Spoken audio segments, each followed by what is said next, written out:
Ở lên ha ba năm ngập lăn luôn đó mà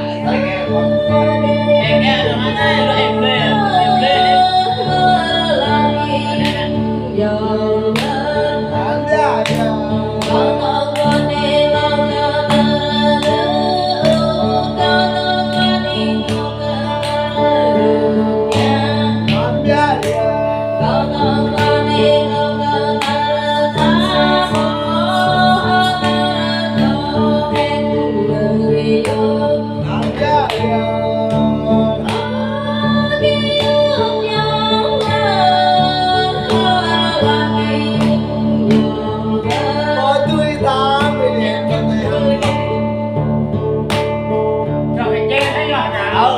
không